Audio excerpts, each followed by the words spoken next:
Bonsoir à tous. Alors, pour ceux qui ne me connaissent pas, je suis Émilie Minot, présidente de la Commission nationale scolaire et membre du bureau fédéral.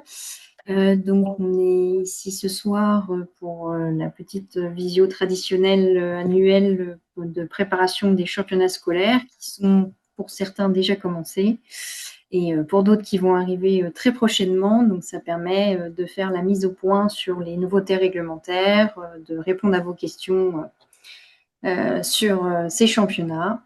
Et nous aurons deux bonnes nouvelles à vous annoncer sur les finales, dont Alain nous annoncera les destinations qui ont été votées au comité directeur du week-end dernier.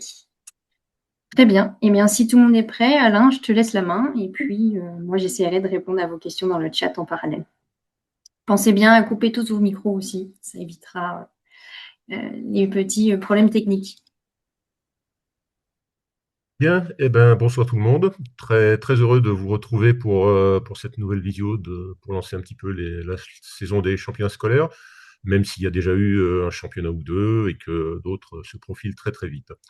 Donc, je vous propose de faire, bon, un petit peu comme d'habitude, hein, de partager cette vidéo en trois parties. Donc, en premier lieu, je vais faire un peu le bilan des championnats scolaires de l'an passé avec les principaux indicateurs. En second lieu, donc, on aura deux interventions.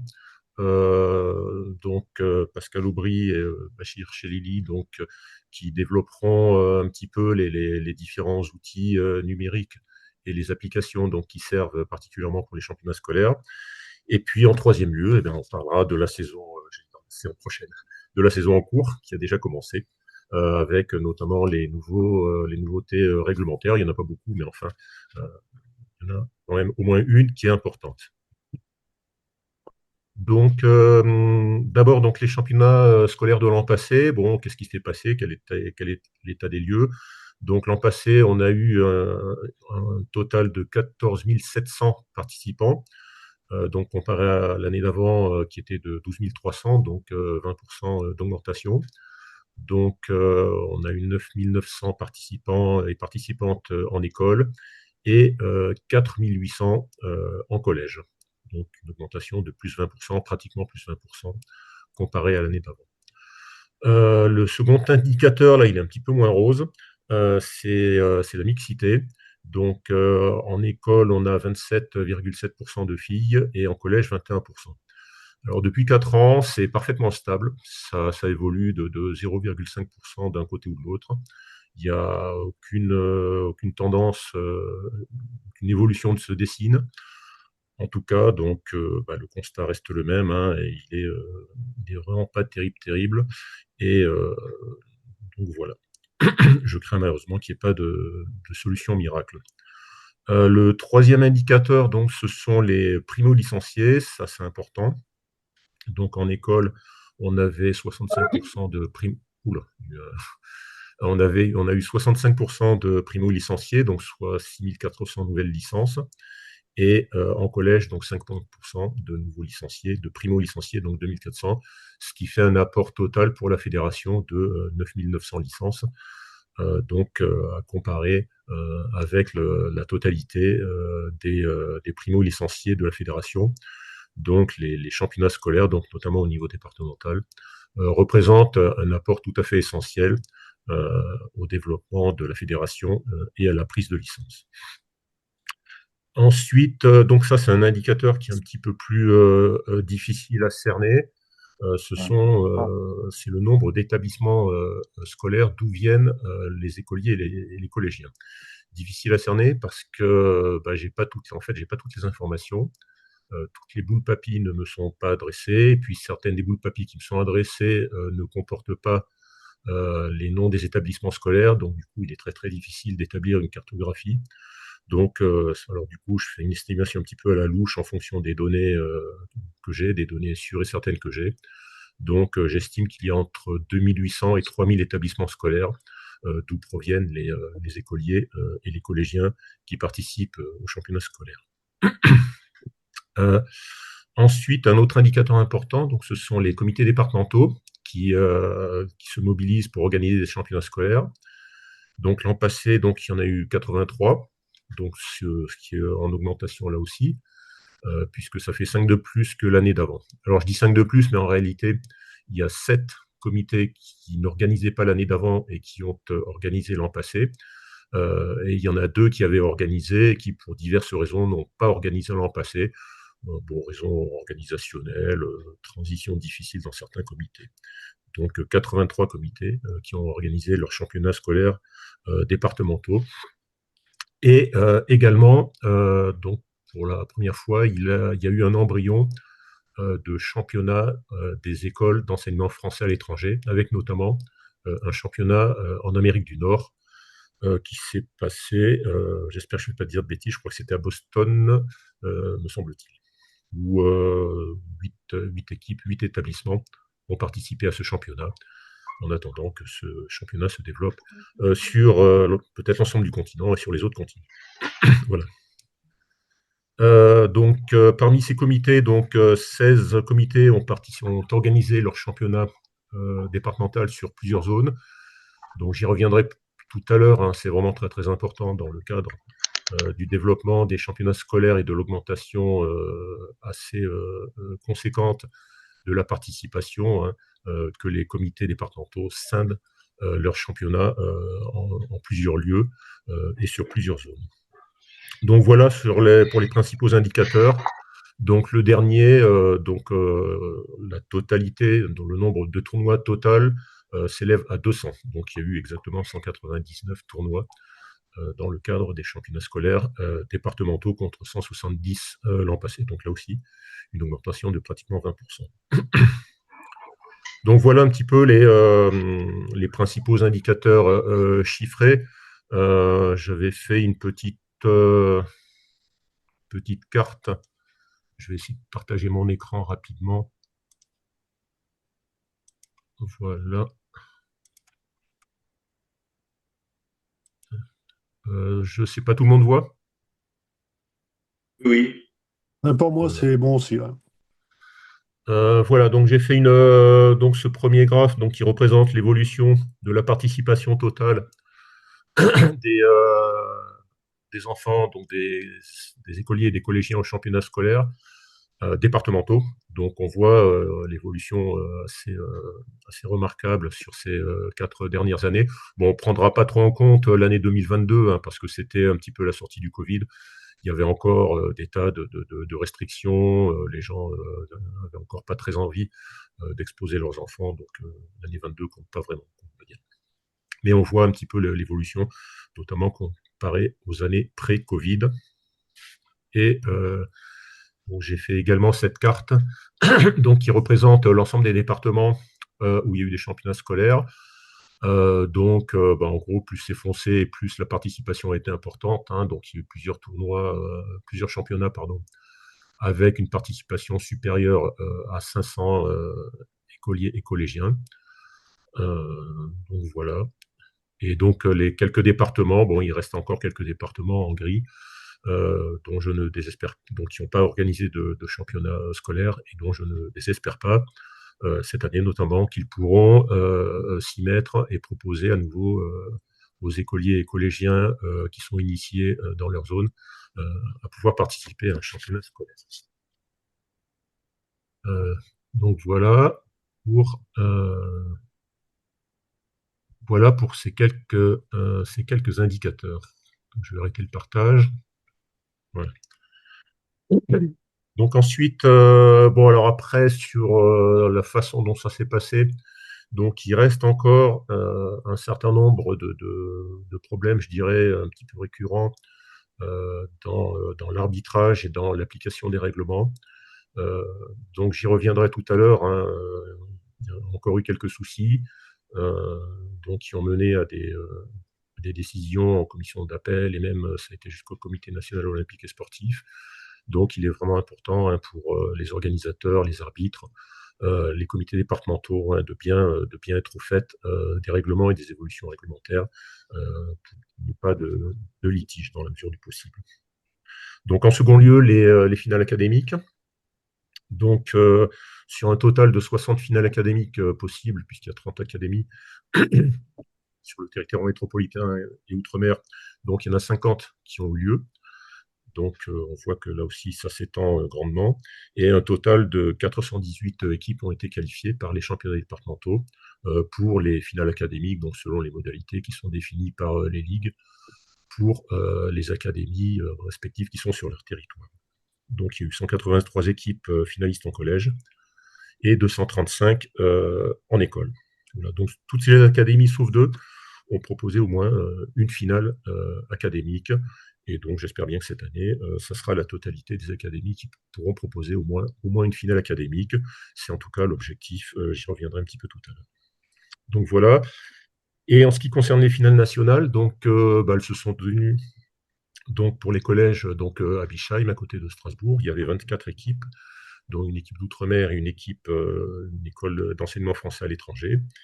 Et la finale des écoles qui s'est tenue, pardon, qui s'est tenue à Autran, dans l'Isère, puisque en plus c'est mon club qui l'a organisé, avec 26 équipes, dont deux équipes d'outre-mer et une équipe d'une école d'enseignement français à l'étranger. Donc je dis c'est mon club qui l'a organisé. Pourquoi? Parce que c'est un petit peu une difficulté habituelle depuis quelques années, à savoir de trouver des organisateurs pour les finales nationales. Et du coup, je me suis retrouvé vers la fin janvier avec personne pour organiser la finale des écoles. Et du coup, il a fallu que, il a fallu que je m'y colle et que je demande à mon club de le faire. Donc voilà un petit peu le bilan rapide de la saison écoulée, de la saison qui s'est terminée au 31 août. Bon, j'ai été un petit peu rapide, mais comme on a encore pas mal de choses à discuter. Je ne sais pas si donc j'ai pas eu le temps de voir passer s'il y avait eu des questions ou des remarques dans le chat. Non, on a juste une question, mais tu vas y répondre juste après. C'est concernant comment s'inscrire à des championnats scolaires pour l'année 2025-2026. Donc, je pense que tu vas pouvoir y répondre. Comment s'inscrire donc pour un particulier, il faut prendre contact avec son comité départemental ou avec son club de proximité. Et puis, le comité départemental vous aiguillera vers l'organisateur qui, euh, qui vous donnera les indications pratiques, le lieu, la date, les droits d'inscription et tout et tout. Les modalités d'inscription, il faut faire attention parce que beaucoup de championnats affichent complet et souvent il faut s'inscrire plusieurs jours à l'avance. Enfin, les deadlines sont souvent plusieurs jours à l'avance pour s'inscrire. Donc voilà en quelques mots pour le bilan de l'année passée. Donc je vous propose maintenant de passer à une deuxième chose.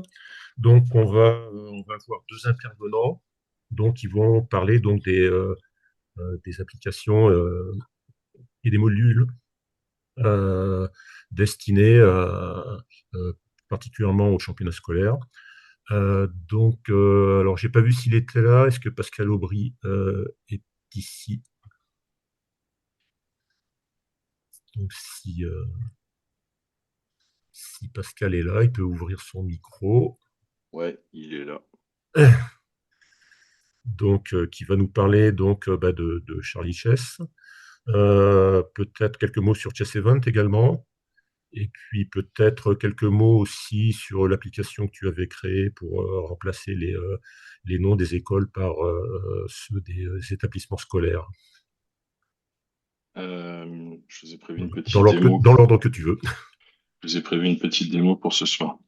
Alors d'abord pour commencer, donc l'année dernière, je vous avais présenté l'année d'avant aussi, je crois, un petit truc qui s'appelait Mage Papy qui permettait de mettre à jour les établissements scolaires dans les fichiers Papy.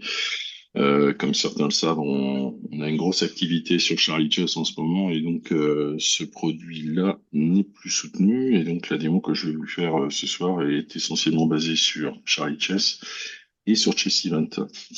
Il y a eu notamment sur la dernière version 3.3 des ajouts qui ont été faits spécialement pour l'organisation de la phase départementale du championnat scolaire. Et donc je vais essayer de vous montrer ça entre 5 et 10 minutes. Je vais essayer d'aller assez vite, mais pas trop quand même pour que vous compreniez. Je vais vous faire l'organisation d'un tournoi de A à Z au niveau de la phase départementale. Vous allez voir, ça va aller assez vite. Donc, première chose à faire, c'est d'installer Charlie Chess. Pour ça, vous tapez Charlie Chess ici, vous tombez dessus. Vous avez une version en français. Vous cliquez sur commencer, puis installation sur Windows, parce qu'en général vous êtes sur Windows, même si ça marche aujourd'hui aussi sur Mac. Et puis là, vous avez un lien pour télécharger la dernière version de Papy. Pour aller plus vite, j'ai déjà rapatrié l'exécutable. Donc il est ici, je l'ai installé ici. Et donc tout ce que j'ai à faire pour démarrer, en fait, c'est double-cliquer sur l'exécutable et puis Charlie Chess se lance. Où il est, désolé. Voilà, il est arrivé. Alors pour la petite démo de ce soir, je vais m'appuyer sur un tournoi qui existe et j'ai été chercher un peu au hasard sur Chess Event. J'ai pris le tournoi des scolaires du Tarn-et-Garonne l'année dernière, c'est le département 82. Donc j'ai des choses déjà sur Chess Event. On y va normalement. Voilà. Donc j'ai déjà des joueurs qui ont été saisis sur Chess Event. Pour ceux qui l'utilisent, vous avez un petit module qui permet de saisir au moment où vous inscrivez les joueurs, l'établissement scolaire auquel ils sont affiliés. La grosse nouveauté dans ce qu'on a fait là, et quand je dis qu'on, c'est surtout Tim qui est avec nous, qui a développé cette partie-là, c'est d'intégrer les écoles dans Charlie Chess. Et Yuri, lui, de son côté, a développé un truc qui permet de récupérer les écoles qui sont sur Charlie Chess et de les mettre dans l'outil. Alors, mon serveur Charlie Chess est démarré, hein, vous l'avez vu démarrer. Je vais juste choisir la fédération ici. Fédération française. Ensuite, je vais activer deux plugins qui vont me servir ce soir. Il y a le plugin Chess Event qui permet de récupérer les inscriptions sur la plateforme Chess Event. Et puis le dernier module qui a été ajouté qui s'appelle Compétition scolaire française et qui va nous permettre de faire plein de choses là-dessus. J'enregistre ça. Alors je vais faire vraiment from scratch en partant de rien du tout. Donc je vais créer mon événement. Donc ça va être un événement public pour moi. Je vais l'appeler. Je vais faire du copier-coller. Je vais pas m'embêter. Je vais l'appeler Championnat scolaire 82, comme il s'appelle comme ça dès que je le retrouve. Voilà. Et puis je vais activer les deux plugins pour cet événement-là. Alors j'ai regardé un petit peu sur Chess Event les identifiants qu'il faut mettre ici pour récupérer toutes les données. Donc ça, c'est le nom de l'événement. Ça, c'est mon code FFE. Et ça, c'est mon mot de passe. Le voilà. Mon événement est créé. Alors, je vais créer deux tournois. Pour ça, je vais les importer depuis Chess Event. Donc, voilà comment on importe depuis Chess Event. C'est facile. On a deux tournois enregistrés sur la plateforme Chess Event. Donc, le premier s'appelle Championnat des écoles. Le voilà. Et le deuxième s'appelle Championnat des collèges. Je vais l'importer aussi. Voilà. Donc on a deux tournois, on a des écoles avec 53 joueurs, on a 28 joueurs du côté des collégiens. Je vais agrandir un petit peu pour qu'on voit un petit peu tout ce qu'il y a là-dessus. On a nos tournois qui sont donc créés. Je vais aller sur onglet joueurs. Donc sur onglet joueurs, vous voyez qu'on a à la fois les clubs et les établissements. Donc nous, ce qui va nous intéresser ce soir, c'est les établissements. Je vais enlever tout ce qui nous sert pas, les fédérations, clubs, tout ça. Ça nous sert pas. Je vais garder juste ce qui nous intéresse nous ce soir. Voilà.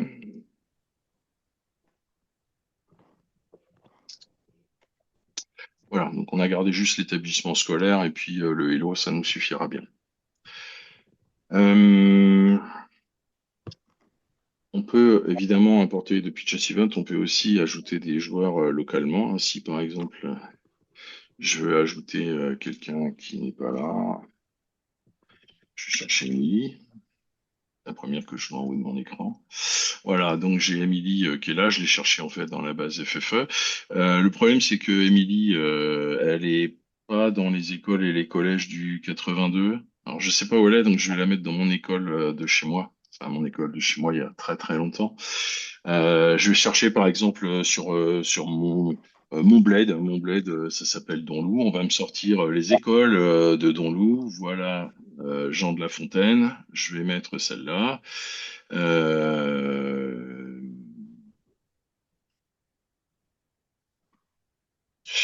voilà, donc tu es bien inscrit à Donlou à l'école primaire, Émilie. Allez, hop, on rajoute Émilie dessus. Non, je vais la mettre en école. La redoubler est pas mal, on va dire.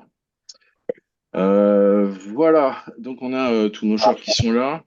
Là, je vais aller très très vite sur la partie qui est là. Non, je vais quand même vous montrer un truc qui est plus un truc Charlie Chess que scolaire, mais en même temps, c'est un truc qu'on a développé pour les scolaires. L'année dernière, on a fait un tournoi à 200 joueurs avec des scolaires qui avaient jamais joué en compète. On a développé un écran qui est vachement sympa.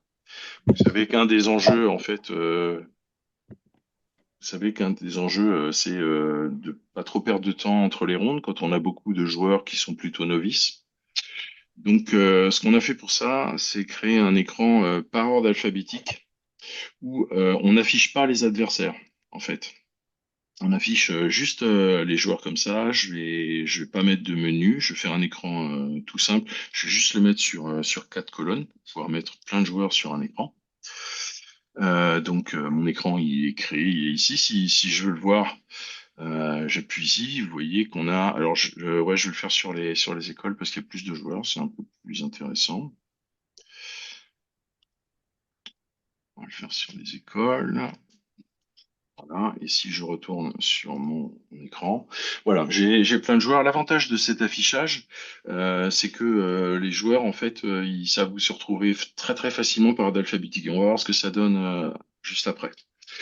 Quand on fait un scolaire, on a une phase qui est un peu cruciale aussi, c'est celle du pointage, où il faut pas perdre trop de temps pour démarrer dans les temps. Donc, ben, pour ça, on peut faire le pointage. Alors, on a des écrans de pointage où les joueurs ou bien leurs encadrants peuvent pointer eux-mêmes en arrivant.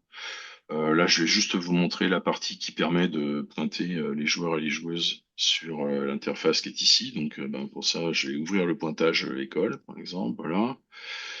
Euh, je vais n'afficher que le tournoi des écoles. Enfin, les collèges, tant pis. Voilà.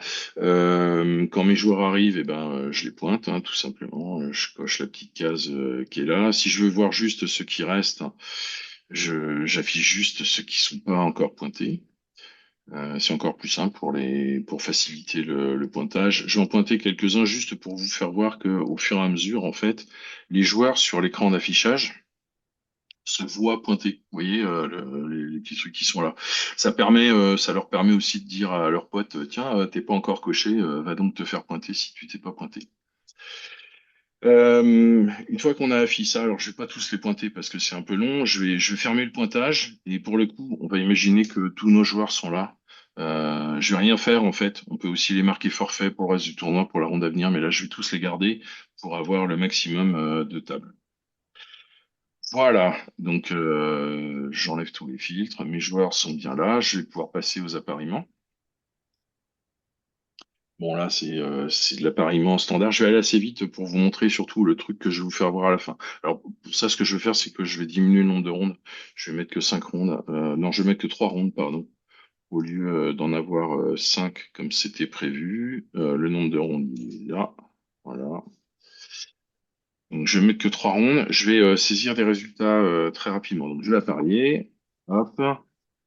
Euh, voilà. C'est apparié, sauf que j'ai apparié les collèges, pardon. Désolé, je vais aller sur les écoles. J'appareille les écoles. Je vais rajouter, je vais mettre vraiment des résultats complètement aléatoires juste pour aller assez vite, pour aller à la dernière ronde le plus vite possible.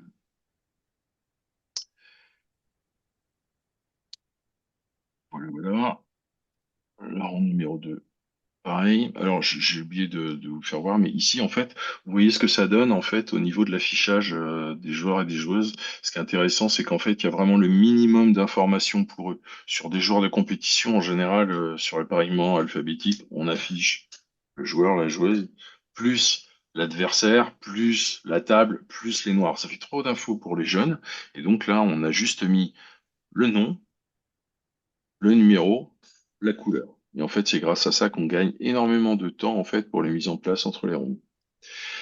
Donc on en est à la ronde 2. Je la parie, je mets des résultats encore une fois aléatoires pour aller très vite à la dernière ronde, pour vous montrer le dernier truc que je voulais vous montrer ce soir. Hop, encore un. Voilà, on a tout. Donc on peut passer à la ronde d'après. Je la parie. Les résultats encore un peu au hasard.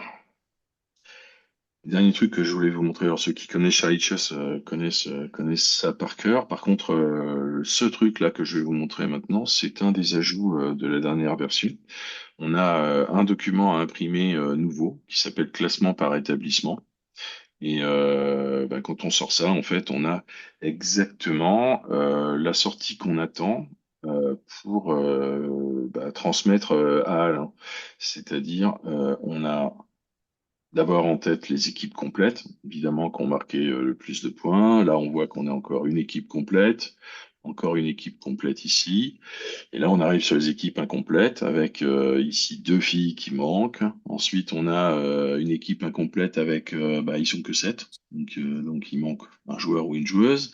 Ici, on a une équipe incomplète parce qu'il manque une fille et il manque en plus quatre joueurs ou joueuses. En plus, bon, voilà, vous avez le classement intégral en fait qui ressort. Pour votre info, ce truc-là, on a demandé aux bêta-testeurs de Charlie Chess de comparer avec ce qu'ils avaient eux comme classement sur les années précédentes. Et pour le coup, on retombe pile poil sur nos pattes. Donc, on peut considérer que ce truc-là est fiable. Voilà, on a fait le tour. J'espère que je n'ai pas été trop long, Alain, pour le coup. Non, non, pile poil, impeccable, bravo. Puis merci, merci à toi, puis merci à tous les développeurs de Charlie Chess, hein. Je crois que ça va pas mal changer la vie des arbitres déjà cette année, puis les prochaines années. Juste, il y a eu, il n'y a pas longtemps, d'ailleurs, pas très longtemps, je ne sais pas si ça va se refaire, il y a eu une formation Charlie Chess dans la Drôme. Donc, je sais pas, je sais plus, Ouais, c'est team, hein. c'était C'est Team, voilà. team. Alors, C'est je sais pas team si qui a ça va fait la être formation. refait, mais voilà, peut-être ça peut se refaire. Voilà, c'était juste pour signaler ça. En tout cas, merci, hein, merci beaucoup. Et puis, voilà. Donc, on va passer au deuxième intervenant, à Bachir, à moins que j'ai raté des questions. Je ne sais pas si tu as vu des questions, Émilie, au passage. Non, pas de Non, questions. c'est bon. Là, il y a une question juste qui apparaît sur une visio, une formation de Charlie Chess en visio éventuellement, si Pascal peut lui répondre. Eh ben, Peut-être on ça. verra plus tard. C'est pas planifié pour le coup, donc on verra plus tard. Il faudra être patient. Ok. Faudra être patient. Par contre, si vous êtes intéressé par Charlie Chess, je vous invite à aller d'abord sur charlie-chess.com pour avoir toutes les dernières infos, etc. Et surtout d'aller sur le serveur Discord où, en plus d'un logiciel, il y a une communauté d'arbitres qui est en train de se créer autour du logiciel avec du partage entre les expériences de chacun, chacune. Et pour le coup, ça c'est un truc qui est nouveau aussi, qu'on n'avait pas et qui est plutôt intéressant. Voilà. Merci Ok, Pascal. merci beaucoup. Donc, si Bachir, je l'ai vu tout à l'heure, hein. Si Bachir, tu peux Je suis là. mettre, voilà, ouh là là, t'es dans l'espace là. Je suis parti. T'es parti loin. Je suis parti loin. Alors, j'essaye de voir comment on partage déjà. Voilà, c'est bon, j'ai trouvé. Alors, je vais partager ça. Ok. Bon. Merci Pascal pour la belle démo, hein. C'est toujours compliqué de passer derrière Pascal, hein, qui excelle dans la présentation. Bon, Charlie, pardon, c'est pas Charlie Chess. Ce que je vais vous proposer, c'est une autre méthode qui peut-être être utilisable par certains arbitres qui n'utilisent pas Chess Event pour gérer les inscriptions plus manuellement. Donc pour cela, euh, je vous propose d'utiliser un fichier Excel qui est assez basique. Donc ce fichier Excel, le voilà. Donc il contient de manière très unitaire un onglet équipe dans lequel j'ai le nom de l'école, d'accord, et le code UAI de l'école. Voilà. Donc cette donnée code UAI est facultative, mais elle est conseillée. Comment j'ai fait pour récupérer, on va dire, le code UAI? Je peux vous mettre à disposition un fichier Excel qui est celui-là, qui contient normalement toutes les écoles de France. Donc globalement, par exemple, on peut dire je vais filtrer sur un département. Voilà, bon, j'ai filtré sur l'Oise, parce que je fais partie de l'Oise, et je peux filtrer aussi sur le type d'école pour, par exemple, si je suis intéressé que par les écoles, je peux cocher. L'objectif étant de récupérer le nom de l'école. Donc, je peux même filtrer sur le département, sur le code postal pour retrouver l'école exactement. Et donc après, il suffit juste de récupérer le nom de l'école, qui est celui-ci, et le code UAI qui est là. Donc maintenant, j'ai ce fichier Excel là. Donc là, j'ai la liste des écoles qui participent et je vais aller dans l'onglet Joueurs. Donc, dans Joueurs, j'ai une première colonne qui contient le nom de l'école. Il faut qu'il soit strictement identique au nom qui est indiqué ici. Ensuite, je précise le code FFE de l'élève, d'accord? Donc là, on peut voir que j'ai 3 joueurs pour l'école maternelle, j'ai 4 joueurs pour le Jules Verne, etc. Donc, on peut supposer que les établissements vous ont donné ces codes FFE et ils vous ont donné tels que eux ils ont saisi au niveau de leur inscription au niveau de la FFE. Ce que je vais faire, c'est que je vais simuler une erreur au niveau du fichier et au niveau du sexe, et je vais même simuler une erreur au niveau de la date de naissance. Donc là, ce qui est intéressant, c'est que à partir du moment où ils ont un code FFE, eh bien, leur licence a été créée par un président de club et potentiellement le président de club peut avoir fait une erreur, soit au niveau du sexe, soit au niveau de la date de naissance. On pourrait rajouter aussi une erreur sur le nom et le prénom, mais c'est pas très utile. Euh, Ce qui est important quand on fait le championnat départemental, c'est que les classements à la fin du tournoi sont basés sur des équipes qui contiennent au moins 2 filles et 2 garçons, de 8 joueurs, et les départages font jouer l'âge moyen de l'équipe. Donc c'est pour ça que il faut être assez rigoureux pour faire un contrôle, on va dire, au moment de prendre les inscriptions. Ce joueur-là, qu'on peut voir, il a un code FFE. On va supposer qu'il a été créé aujourd'hui. D'accord? Donc, c'est des cas qui arrivent, c'est-à-dire une inscription qui a été faite aujourd'hui et je reçois un numéro FFE. Voilà. Donc là, j'ai préparé mon fichier. Je vais même m'amuser à dire que ce joueur-là, on m'a donné que le code FFE. Bon, je vais l'enregistrer. Donc là, ce fichier-là, on l'a préparé petit à petit. Et ce que je vais faire maintenant, c'est que je vais utiliser Mami pour charger ce fichier-là et pour préparer une boule papy. Donc pour Mami, je vous propose d'aller sur le site qui est là. Bon, vous pouvez le retrouver sur le site de la DNA. Donc on télécharge la 64 bits ou la 32 bits, ça dépend de votre système Windows, parce qu'il ne marchera que sur Windows. Donc je l'ai téléchargé, il est là. Ce que je vais faire, c'est que je vais le décompresser. Voilà, je le décompresse, il est là. Je vais le lancer. Il me pose une question, je valide. Bon, il va y avoir des questions lors du premier lancement. Bon, je vais répondre OK.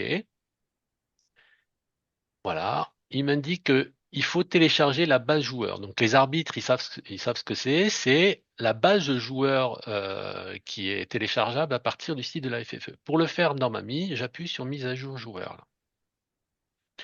Donc là, il est en train de récupérer la base de joueur du site de la FFE. Je valide. Je vais créer un tournoi, entre guillemets, bidon. Hein. Donc là, je vais dire championnat école. Je vais dire que c'est un import papy, c'est pas très très grave. En réalité, j'ai pas besoin de préciser autre chose. Ce que je vais faire, c'est que je vais lui dire, bon, je vais appliquer les modifs, d'importer mon fichier Excel. Ce qui est important, le fichier Excel, il est là. Mamie va essayer d'écrire dans le fichier Excel. Donc, c'est important de le fermer avant de le charger dans Excel. Donc là, je le ferme. Je vais aller le sélectionner. Il est là, mon fichier. Je l'importe. Donc là, Mamie est en train de le charger et il est également en train d'écrire dessus. À la fin, il vous ouvre une fenêtre pour dire, bon voilà, je l'ai chargé, voulez-vous l'ouvrir? Je vais dire oui. Alors, je vais aller d'abord dans les équipes. Donc là, globalement, on n'a pas créé d'école en doublon, donc tout est OK. Et maintenant, je vais aller sur l'onglet joueur. Et là, Mamie va va nous donner des alertes. Donc là, on va dire que, OK, j'ai trouvé ce joueur-là, mais j'ai identifié a priori une différence entre l'inscription que m'a envoyé le chef d'établissement et la base joueur que je viens de télécharger. Donc là, on voit qu'on a une différence de sexe. Ici, on peut voir que j'ai une différence de date de naissance. Donc là, normalement, l'arbitre, il doit essayer de contacter le chef d'établissement pour lui demander une confirmation. Et si il y a une erreur sur la licence au niveau de la FFE, eh bien, il va être obligé de contacter le président du club pour dire non, non, il faut que tu corriges le sexe au niveau de la licence. Donc là, ce que je vais faire, on va se dire que c'est le chef d'établissement qui s'est trompé. Donc je vais valider ici et je vais corriger ici. Voilà, je corrige. Là, je vois que j'ai un joueur qui est là, qui semble bien exister dans le site de la FFE, mais il n'était pas dans la base joueur que j'ai téléchargé. Donc là, ce qu'on va faire, on va faire une petite manip, d'accord, qui va consister de demander à Mamie d'aller non pas rechercher à partir de la base joueur qu'on a téléchargée, mais d'aller voir directement sur le site de la FFE.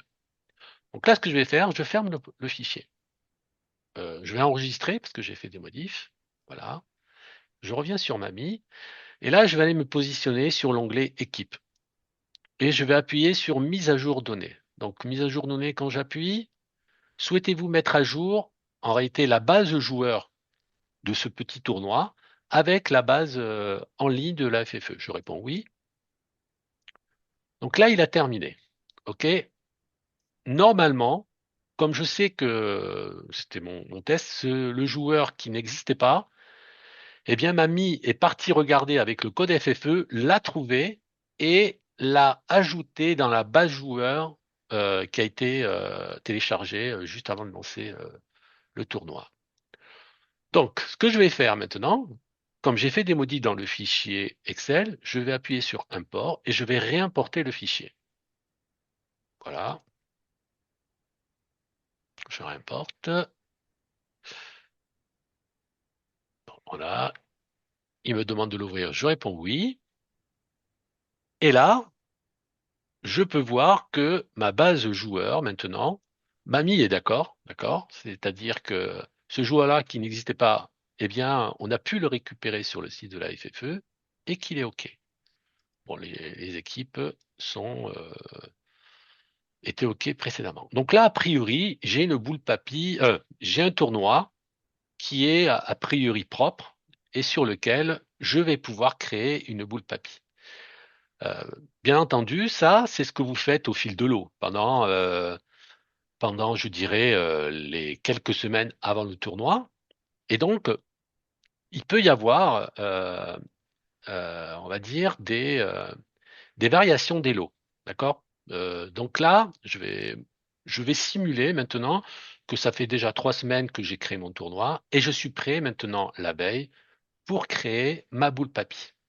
Donc ce que je vous propose, c'est que là, je vais revenir sur Mamie et je suis la veille et je veux m'assurer que mes élos sont bien à jour avec les derniers élos d'avant le tournoi. Donc ce que je vais faire, c'est que je vais aller encore une fois sur équipe et je vais rappuyer sur mise à jour données.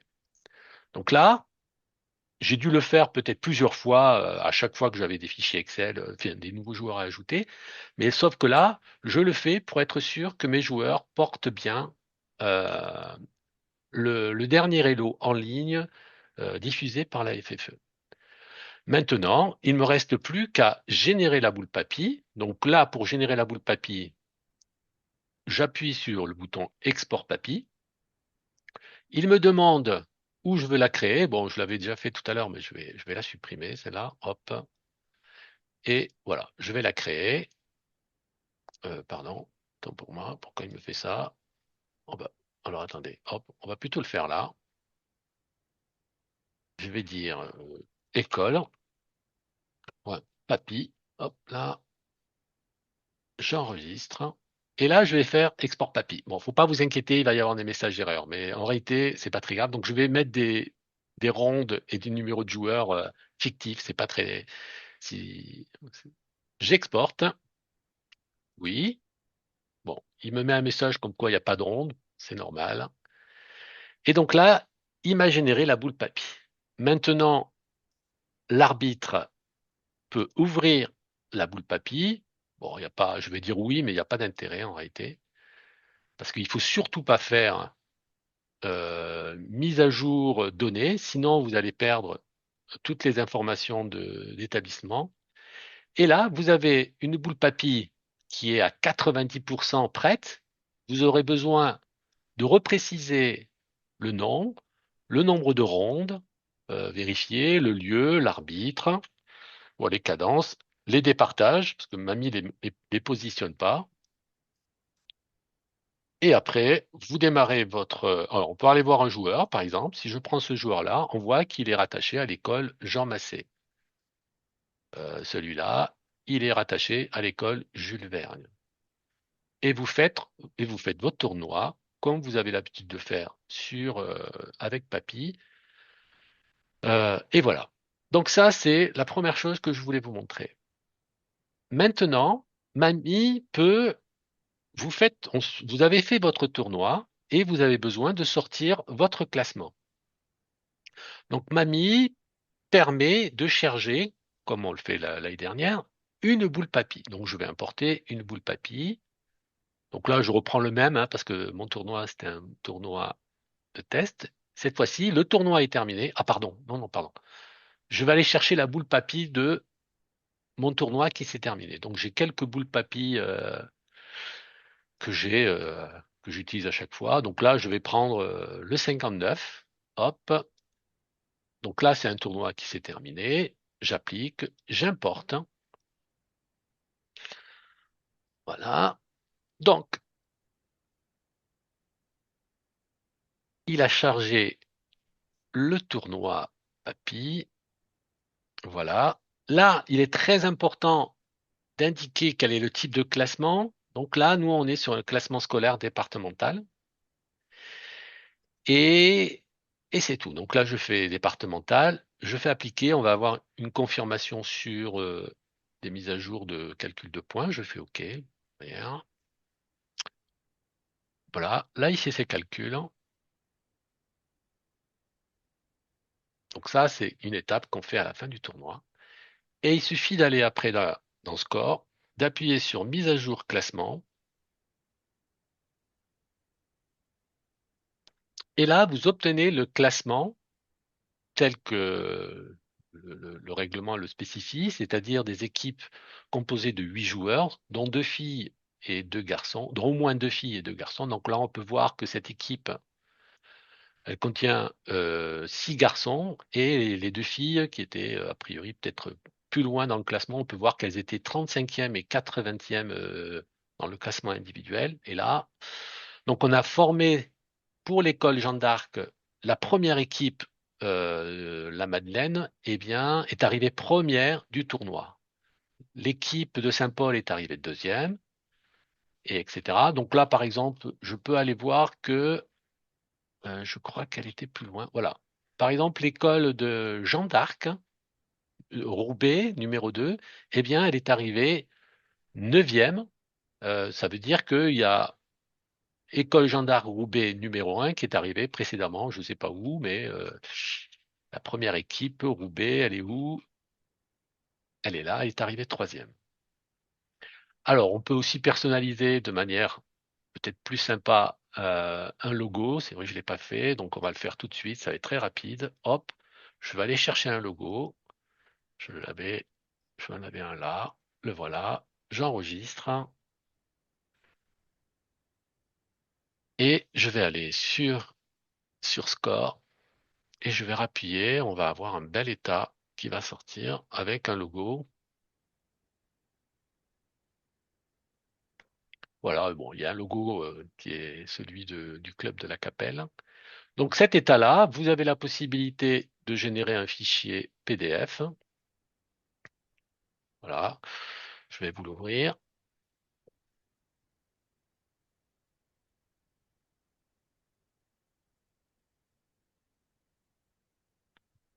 Et donc ce fichier-là, vous pouvez le partager comme vous le souhaitez aux différents représentants d'établissements scolaires. Voilà, donc là, je vous ai montré comment vous pouvez faire pour utiliser des fichiers Excel pour créer votre boule papy et comment, à la fin de votre tournoi papy, récupérer le classement départemental. Mamie a sa valeur ajoutée et vraiment sur les phases suivantes, qui sont la phase académique et les finales, parce que Mamie, cette fois-ci, va prendre en charge la totalité du tournoi, va vous faciliter les inscriptions, la gestion du tournoi sur les résultats et sur le calcul du classement à différentes étapes du tournoi. Donc pour cela, c'est une utilisation qui est plutôt avancée. Ceux qui souhaitent voir comment utiliser Mamie pour faire la gestion de l'académie et des finales, j'aurai plaisir à vous donner peut-être un créneau sur lequel je pourrais simuler un tournoi académique et vous montrer comment le faire avec Mamie. Pour me contacter, c'est très simple. Vous pouvez utiliser mon adresse mail ou bien utiliser chili.com, là, FFE. On a ainsi un groupe WhatsApp qui permet d'échanger de la même manière que Discord pour Charlie CS, voilà, sur des problématiques ou des améliorations ou sur les nouveautés. J'avoue que la liste des diffusions par mail, je suis un peu feignant pour la mettre à jour. Je préfère communiquer directement sur WhatsApp, donc voilà. Je crois que j'ai fini. Ben, j'ai fini. Merci beaucoup, Bachir. Bon, de toute façon, que ce soit pour Chess Event, Charlie Chess, Mamie, je mettrai dans le compte-rendu de la visio et puis ensuite dans la circulaire que j'enverrai dans les prochains jours aux organes déconcentrés, je mettrai toutes les adresses mail, les liens, les adresses de contact et tout et tout. Voilà, donc pas de panique, hein, s'il vous manque une adresse mail ou quelque chose, ça sera en ligne également sur le site FFE et vous recevrez ça. Merci beaucoup à tous les deux. Donc voilà. Merci beaucoup. Donc en troisième lieu, on va un petit peu parler de la saison qui est en train de s'ouvrir, là, qui s'est déjà ouverte. Hein. On va commencer par les nouveautés du règlement. Il n'y en a pas beaucoup, mais il y en a une qui est importante quand même. Donc, il s'agit de l'ordonnancement des joueurs dans le cadre des finales académiques, des finales nationales. Donc, cette année, on va faire, ça sera un petit peu retour à la case départ, à savoir que, à nouveau, donc il sera obligatoire de mettre les joueurs classés FID devant tous les autres. Alors c'est vrai qu'il y a 3 ans, il y a 4 ans, on avait un petit peu abandonné le système d'ordonnancement obligatoire. J'avais considéré que plutôt que de faire un règlement compliqué avec que les classés FID devant les classés nationaux, les classés nationaux devant les non classés, avec l'histoire des 100 points ou des 103 points, je ne sais plus. Ça devenait un petit peu compliqué et puis c'était pas très bien appliqué. Donc on avait abandonné cette histoire d'ordonnancement et puis on avait laissé ça à la libre appréciation des responsables d'équipe. Ça avait pas mal marché la première année, il y avait eu deux, trois petits bugs, mais ça avait pas mal marché. La deuxième année, ça avait été un petit peu plus douteux, je dirais. Et puis l'an passé, il y a vraiment eu dans l'interversion des joueurs, il y a vraiment eu des interversions vraiment je qualifierais de scandaleuses, avec des débutants aux premiers échiquiers et des joueurs classés 1800, 1900 au quatrième ou cinquième échiquier. Donc voilà, donc on ne peut pas admettre ce genre de choses. J'avais cru faire confiance aux responsables d'équipe. Mal m'en a pris. Et du coup, retour à certaines contraintes. Donc pour les finales académiques et les finales nationales, donc les joueurs classés FID devront être mis devant tous les autres. Donc voilà la principale nouveauté. La deuxième chose concerne les homologations. Donc là, je demanderais, alors même si un certain nombre de tournois sont déjà homologués, comme c'est la première, comme c'est un peu une nouveauté, donc pour cette année, donc on passera un petit peu l'éponge, mais on demandera de ne plus faire d'homologation FID pour les championnats départementaux. Pourquoi ? C'est très simple, il y a eu donc l'an passé plus de 20% des tournois étaient homologués FID. Donc ça faisait un total, j'ai compté, de presque 4000 joueurs, dont à peine 200 avaient un classement FID.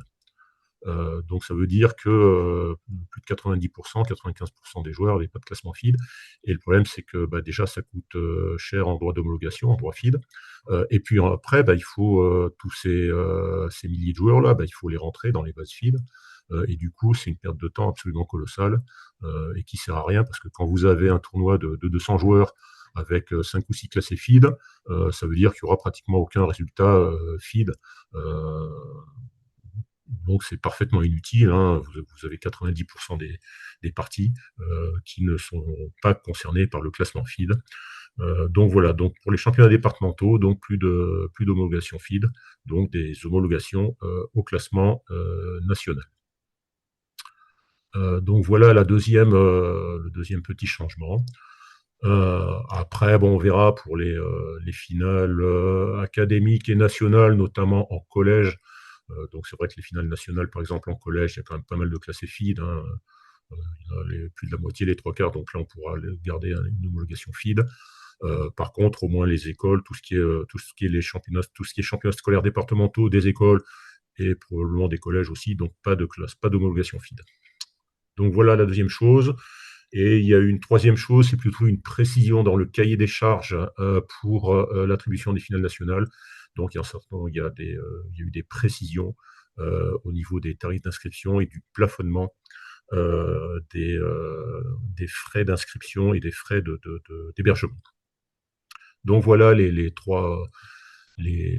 deux changements principaux et la petite précision qui a été apportée au cahier des charges. Donc voilà. Après, pour ce qui est de l'application du règlement, donc il y a comment dire, il y a d'abord les ligues donc qui sont principalement concernées par les choses suivantes. Déjà, je reçois pas pratiquement la moitié des règlements académiques. Donc là, je demande instamment aux ligues, et je le mettrai dans la nouvelle circulaire, de m'envoyer leur règlement scolaire académique. Donc ça, c'est une obligation, et j'en ai à peine plus de la moitié. Donc ça, c'est un petit peu une anomalie. Voilà. Et ensuite, donc on a vu tout à l'heure qu'il y avait encore un certain nombre de comités départementaux qui n'organisaient pas de championnat scolaire départemental. Alors des fois, il y a des tout petits comités, hein, ou des comités qui n'existent pas. Par exemple, l'an passé, dans la Creuse, il n'y avait pas de club. Bon, évidemment, pas de club, pas de championnat. Bon, ça va de soi. Par contre, il y a quand même des départements où il y a un certain nombre de clubs. Il y a un certain nombre de clubs. Il y a quand même des responsables, des bénévoles et tout. Bon, ça serait quand même normal qu'il y ait un championnat départemental. Et donc là-dessus, ça serait bien que les ligues, dans leurs départements, là où il n'y a pas de championnat scolaire, se mettent un petit peu en relation avec leurs comités départementaux et essaient de proposer des solutions pour faire en sorte que les comités départementaux qui habituellement n'organisent pas de championnat scolaire puissent le faire.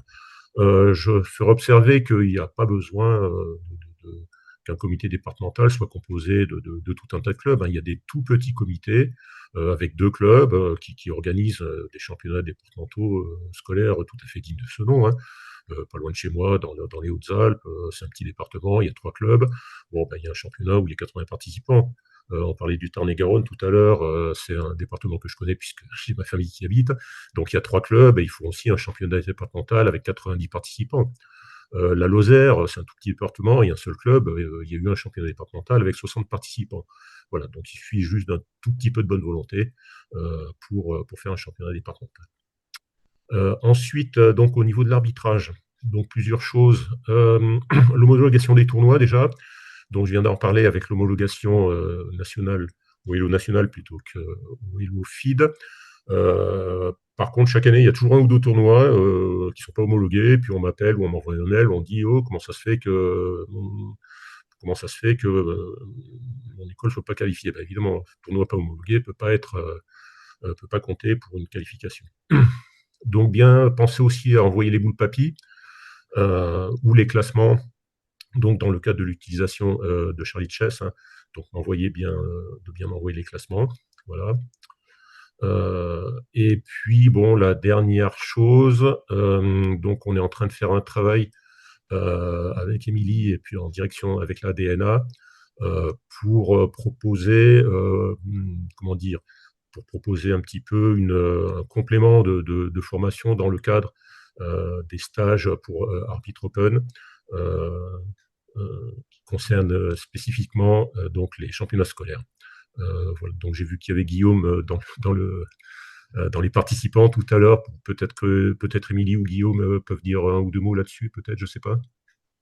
Juste Alain, si tu permets, Oui. par rapport à la problématique des fichiers PAPI sur Charlie Chess, donc Charlie Chess n'utilise plus de fichiers PAPI, mais par contre, on upload les résultats sur le site fédéral comme on faisait avant avec l'ancêtre Papi Web. Donc en fait, les boules PAPI, tu les as directement pour les tournois qui sont organisés sur Charlie Chess, ils sont sur le site de la fédération en fait. Et on Ok. peut, par ailleurs, on peut exporter depuis Charlie Chess en papier et te les envoyer par mail, mais quand ils sont sur le site de la Fédé, tu les as déjà pour le coup. Ok.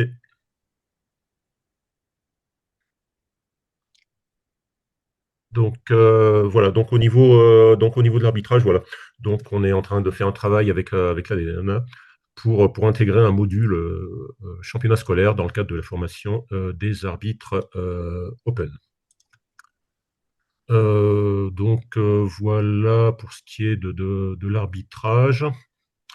Donc le calendrier de cette année, il est connu. Donc déjà les championnats départementaux ont commencé, donc il n'y a pas de deadline pour les championnats départementaux. Par contre, il y en a une pour les championnats les finales académiques. Donc les finales académiques normalement doivent être terminées pour le 31 mars. Après, j'ai pas vu le calendrier, évidemment, si le 31 mars tombe un dimanche ou par exemple un mardi et que le mercredi c'est un 1er avril, il y a toujours possibilité de demander une dérogation pour 1 ou 2 jours. Là, il n'y a pas de souci là-dessus. Alors cette année, donc, il va falloir probablement s'attendre à une nouvelle vague de participation. Je pense que tout le monde a vu sur le site fédéral les chiffres qui tombent là depuis 2 mois, qui sont en augmentation à nouveau très très sensible. Très probablement, il va falloir s'attendre à la même chose pour ce qui est des championnats scolaires départementaux. Donc pensez bien à anticiper cette possible, si ce n'est probable, augmentation.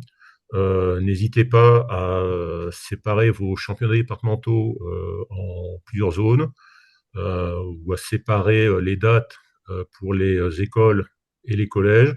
C'est pas la peine de faire tout le même jour, hein. Ça peut être fait à une semaine d'intervalle, il n'y a aucun souci là-dessus. N'attendez pas de refuser du monde pour vous dire ah zut, il faudrait séparer les tournois. Si l'an passé vous aviez, je sais pas moi, une salle de 200 et qu'il y avait 180 participants, bon, bah, cette année, pensez peut-être à séparer le tournoi en deux.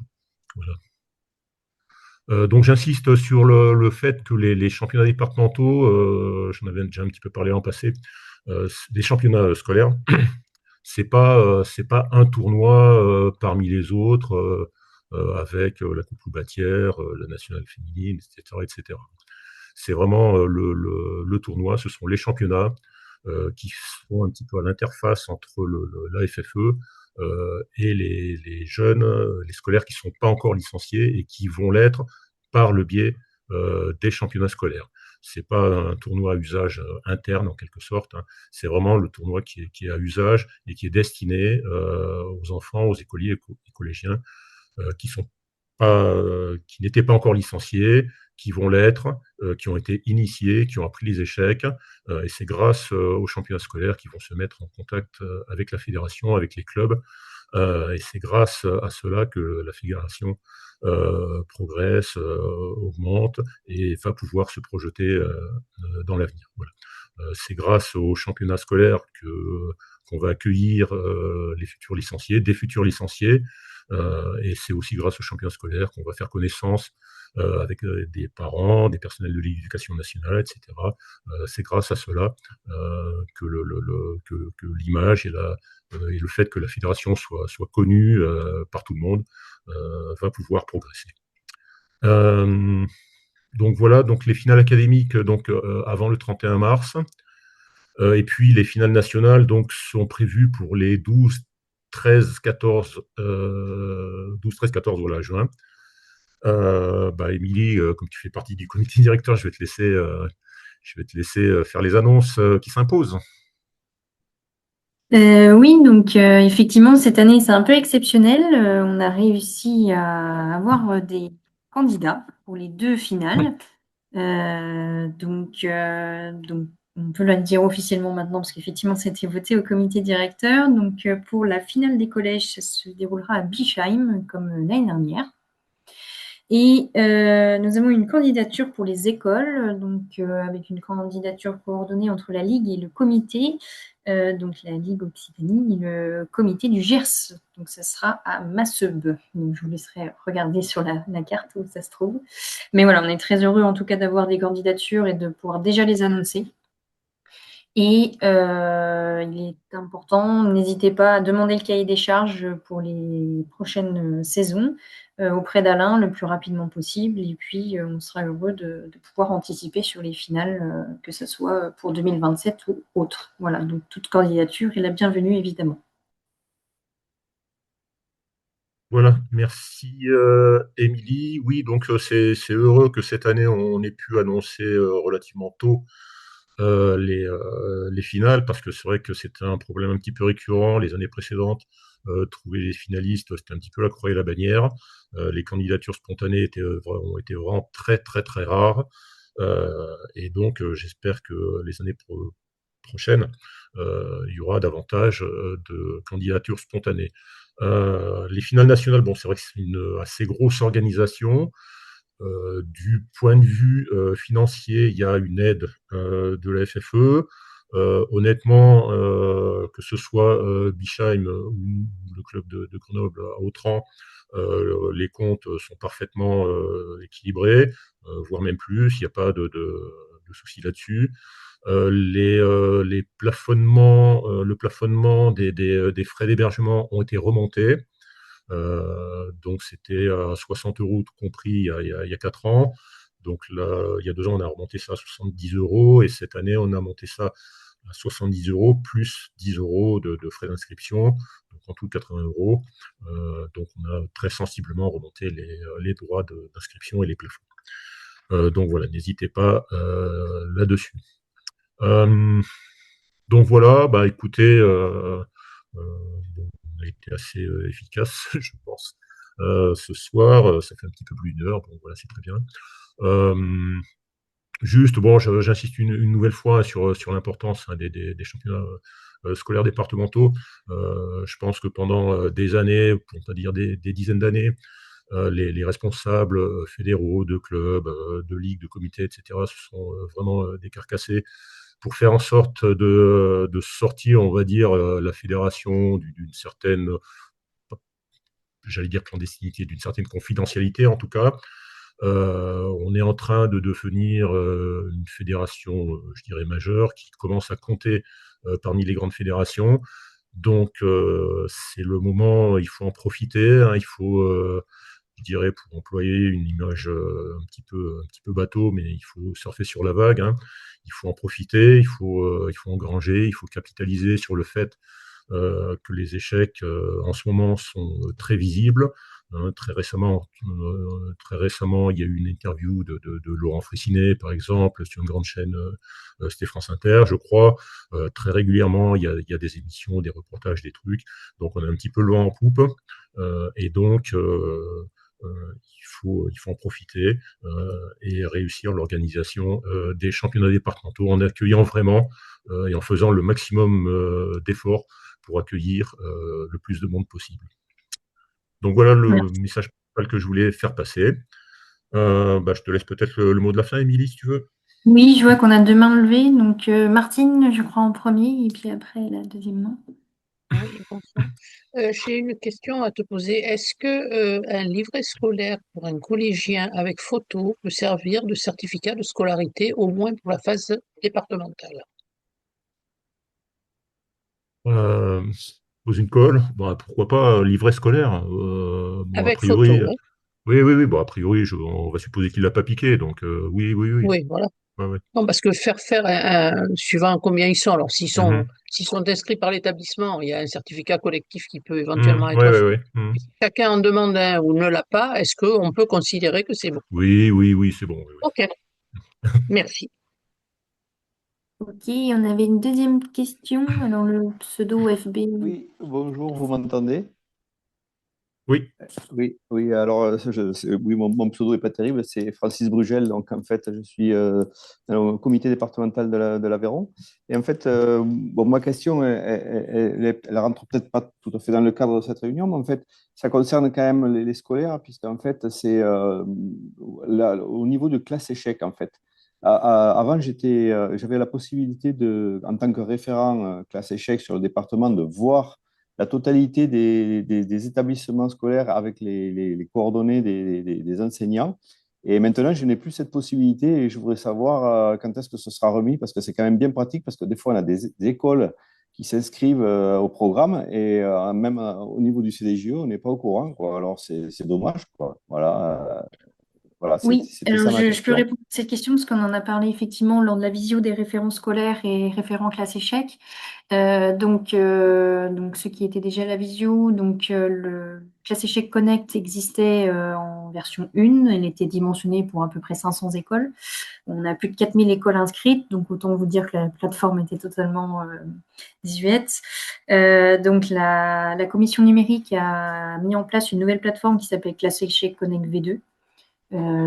Qui est en place depuis quelques semaines. Donc, qui permet déjà dans un premier temps de regérer les commandes de kits parce que c'était la principale problématique de l'ancienne plateforme. Et donc, en ce moment, il y a le service, la commission numérique qui est en train de mettre en place le rôle référent classe échec qui existait déjà au préalable, donc les référents qui sont au niveau de la fédération, mais au niveau académique, et donc qui, normalement, pourraient avoir accès à ces listes d'écoles, ces fameuses listes où les enseignants s'inscrivent et y avoir accès. Là, c'est la difficulté de l'informatique, évidemment, ça met un peu de temps à mettre en place sur le contrôle des accès, etc. Mais c'est un sujet où on est dessus. Là, j'espère, d'ici 2-3 semaines, ce sera le cas.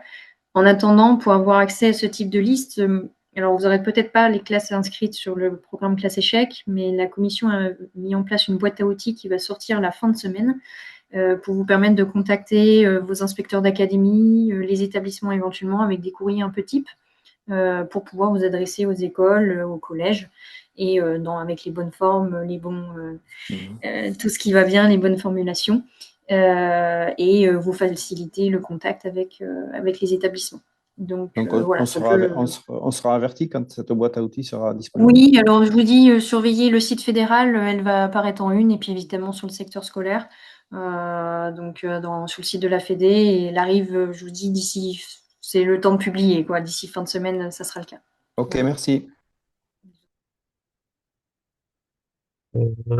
Oui, juste pour répondre, je viens de voir une question là vers la fin du chat. Donc en finale académique, oui, il n'y a que la première école ou le premier collège et le premier collège qui est qualifié dans chaque académie, un seul établissement, indépendamment effectivement du nombre d'écoles ou de collèges qualifiés, indépendamment de la densité d'habitants, etc., etc. Il y a une dimension donc aussi fédérale. On peut pas, de toute façon, on ne pourrait pas, absolument pas, dans le cadre d'une finale nationale avec 30 académies, on ne pourrait absolument pas faire un truc à la proportionnelle avec 10 fois plus d'écoles dans telle académie que dans telle autre. Donc voilà. Alors, il y a d'autres questions qui viennent d'apparaître, Ah, donc n'hésitez pas à prendre la parole si jamais, mais transmission sous forme de fichier Excel, point d'interrogation, donc concernant le fichier. Alors c'est peut-être pour Bachir, ça, je ne sais pas. En attendant une deuxième question, c'est possible de prévoir un jour la finale nationale des lycées. Alors pour la finale des lycées, c'est souvent qu'on répond à cette question, mais voilà, il y a des années en arrière, effectivement, une finale lycée existait. J'ai moi-même participé. Donc on avait des difficultés. Alors comme l'a dit Alain, on a des difficultés déjà à trouver des organisateurs pour la finale des collèges et des écoles. Donc, trouver des organisateurs pour la finale des lycées était une réelle difficulté à l'époque au niveau de la fédération. De plus, il y a eu beaucoup de soucis sur les finales en termes d'organisation, de respect sur ce type de finale de la part des participants et parfois même des accompagnateurs. Et donc, la fédération a fait le choix de ne plus mettre en place ces finales nationales. Si un jour on voit un vrai engouement qui se renouvelle sur les départements et académies qui peuvent le faire malgré tout, sans finale nationale, la fédération se reposera dans ce cas-là, à ce moment-là, la question du mettre en place une finale nationale. Mais pour l'instant, l'engouement n'est pas forcément là, donc voilà, c'est pas une priorité. Pour les élèves du CNED, Alain, je crois que tu as une réponse là-dessus. Oui, c'est un peu comme parce que j'ai eu une des questions un petit peu identiques pour l'éducation à la maison. Donc, le CNED, c'est un peu comme l'enseignement à la maison, c'est pas une école, c'est pas en soi, c'est pas un établissement scolaire, donc les championnats scolaires ne sont pas destinés ni à ceux qui sont enseignés ou éduqués à la maison, ni aux élèves du CNED. Alors c'est peut-être un manque, peut-être que il faudrait faire un truc à part sur ce sujet-là. Je ne sais pas, on peut se poser la question, on peut toujours y réfléchir, ça n'empêche pas. Mais en tout cas, pas dans le cadre des championnats scolaires. Et donc même réponse donc puisqu'on a posé la question à plusieurs reprises. Chaque année, je reçois 3 ou 4 mails sur le sujet pour les enfants qui reçoivent l'enseignement et l'éducation à la maison. Non, il n'y a pas d'école, il n'y a pas d'établissement scolaire qui s'appelle à la maison. Donc, il n'y a pas de championnat scolaire sur le sujet.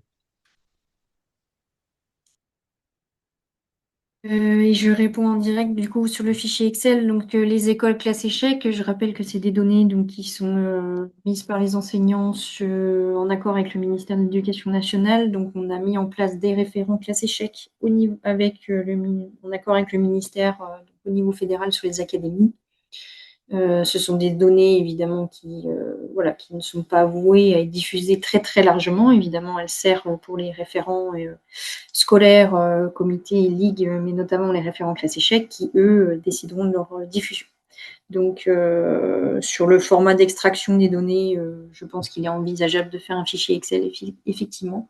Et dans ce cas-là, il faudra vous référer, lorsque les accès seront disponibles sur Classe Échec Connect, à votre référent académique Classe Échec. Voilà. S'il n'y a plus de questions, je propose, Alain, qu'on s'arrête là et le replay sera bien évidemment disponible dans quelques jours sur le site de la fédération. Merci Alain en tout cas pour le travail qui t'attend et que tu as déjà fait depuis quelques années. Et je remercie tout le monde pour votre participation ce soir et bon courage pour l'organisation de vos phases dans vos départements. Voilà. Bien, bonne Merci soirée à à tout le tous. monde. Voilà. Bonne Merci, soirée à tout le bonne monde soirée. et puis bon courage pour bonne organisation de vos championnats départementaux pour commencer. Et puis à bientôt.